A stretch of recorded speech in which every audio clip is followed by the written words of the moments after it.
Hello, Wet Sheen family. I didn't upload in a week, but to my credit, that 1 hour Wet Sheen special was a fucking hard video to make. 7 days to make an hour-long video documentary about Sonic Lost World. Especially because I actually finished it in 3 days, but it corrupted every day until the deadline. I swear, Microsoft Clipchamp is the worst editing software I think I've ever used. I've stretched this program to its very limits with the editing I've done on it. This stupid program doesn't have moving images. What kind of editing software doesn't allow you to make images move while speaking? But if you've seen the videos, you'd probably assume that I'm very proud of that video, and you'd be correct. But holy airball, imagine that on my resume. So, what experience do you have in editing? Oh yeah, I made an hour-long, fully edited video about Sonic Lost World. Why are you leaving? Anyway, on to more important things. Not for babies, we are here for a man's topic. Sonic the Hedgehog! Sonic in recent years hasn't, had the greatest in terms of, everything. I mean, they began their series with the beloved 16-bit games, which we all love, even if you aren't a Sonic fan. But ever since then, it's been pretty rocky. Since then, we got Sonic 3D Blast as the first Sonic 3D game, which is, interesting, to say the least. And then we came back with the adventure games, and then back downhill. Okay, I can't just go on a tangent about this. What are we talking about today?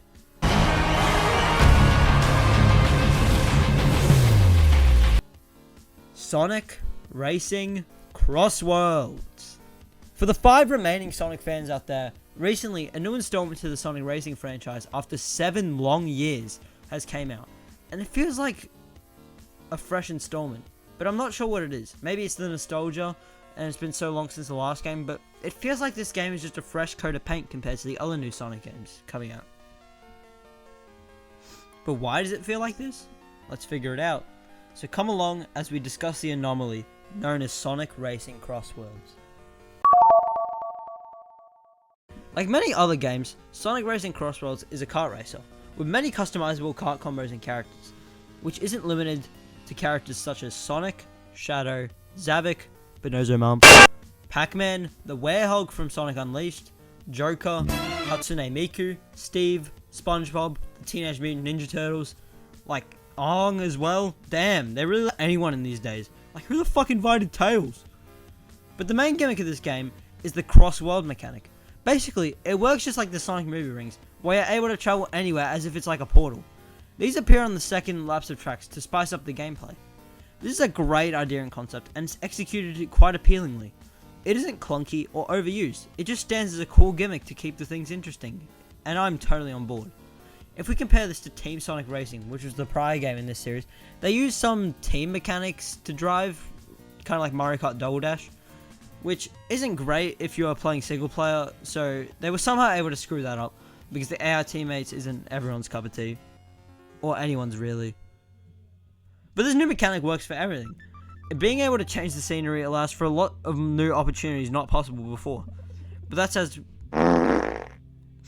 not all, as we are introduced into different terrain to traverse, such as the water, land, and the air, enabling a lot more creativity on tracks. And of course, we have the Mario Kart stable of tricking and drifting. Though, we move on to my first negative of the video. The controls of this game are not satisfying to use, like at all. Which, if you don't know, the controls are pretty important to the game. I don't know, I just feel the turning is too stiff and the drifting doesn't feel satisfying at all to pull off. It's a huge turn off in terms of the game. I just don't understand, like, the controls are one of the most important factors and they couldn't get it right. It just brings the game down massively and marks it down, marks it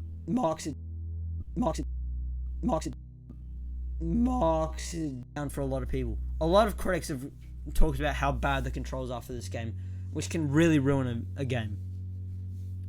Though, let's move on. These are all pretty great features so far. They show off that they don't only need to steal from Mario Kart to have a great game. So, the new CrossWorlds mechanic is sharp and effective, and it's so simple. I realize that this game might actually be good. I mean, decent if you get rid of the controls part.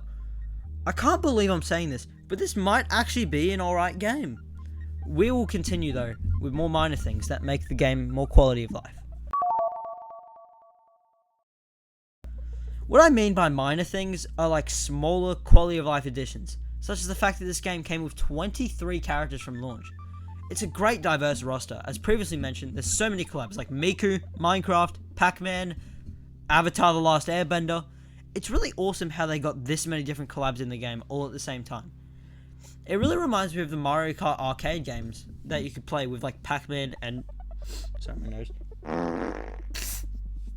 They could play with Pac-Man and like Tamagotchi as well. What a time to be alive. Another huge win for this game is the music, because it's so damn good. There's 200 plus tracks in the game, which leaves everything having its own theme, which is so kind and caring. The music also reacts to the way the track is playing, so if you're going through a cross-world dimension, then the music will morph and change as you drive. But when you're in the air, it remixes towards that style, and same for the water and the land.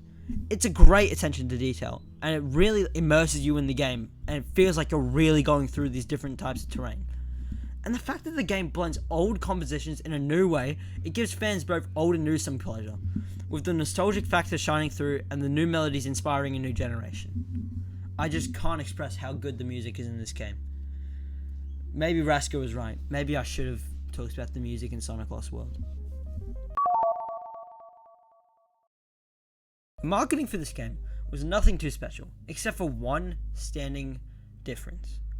If we rewind the clock back to the 90s, we see two titans fighting for the best platform, Sega and Nintendo. And as we see, Nintendo obviously won this war, as Sonic stubbed his toe in the 2010s and became a third-party character. But Sega, in my opinion, definitely owned Nintendo on a leash in terms of the dissing. They made commercials and ads just taking jabs at Nintendo, and they had nothing to come back with. Dare I say this was radical? And for this game, Mario Kart World was coming out around the same time, so Sega decided that they wanted to rev up some nostalgia to make some engagement for the game. They made an ad basically saying Mario Kart World is about as useless as an old broken down caravan. It's glitchy and old. It barely runs and is in desperate need of repair. Which is why today's video is sponsored by Sheen. Sheen is the front-running company for your best car repairs in Australia. Not only are you able to fix your cars up to be in tip-top shape, but they also are able to provide a reliable and on-demand towing service for those moments that you need it the most. They provide the best prices for the best work out there. They also have a lot of stores spread across the country, so it's even more convenient for you out there. So, if you ever need a car job done, go down to Sheen for some amazing repairs and great prices. Thank you to Sheen for sponsoring this video, and back to the actual video. As I was saying, they show Mario Kart World to be as broken as an old caravan. That's slower than a tortoise, as if their game is too tame for people to play and have fun. While Sonic's game is fast and hype, like a NASCAR. I find it funny that they reignited the rivalry between Nintendo and Sega, because I'm sure they knew it would go viral online, bringing more traction to the actual game. But I do have another concern for this game's marketing. This game's price is just too much.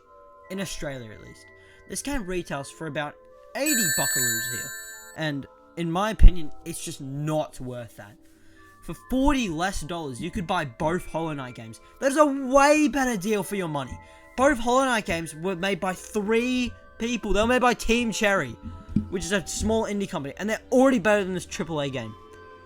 It's so much more worth it to buy those 2 games than buy this $80 game. And it's $40 less. It's half the price for 2 games. It's no doubt that they're better. I seriously just can't justify spending $80 on a kart racer. They've really fumbled this part of the game. Like, I can imagine this game being $30 at most. This game is definitely not worth over $60. Just the inflation market does not allow people of middle class to buy this game and enjoy it. This game just, I get it, they need to make a profit, but I don't see why you had to betray your fans like this. I mean, they still get the edge on Nintendo because their fucking Mario Kart game is $100. You may as well just shot me at that point if you think I'm buying that shit. The game uses the modern art style like every game uses, which sucks. The color palette isn't very appealing either. The theme of this game reminds me of like that one Fall Guys season where everything was like futuristic, you know? I honestly just hate this so much. Lots of indie games are able to stand out because of the art style, but this game doesn't have that. It's copy and paste for every game. I genuinely hate this art style so much. It would be greater if they just made it look more unique.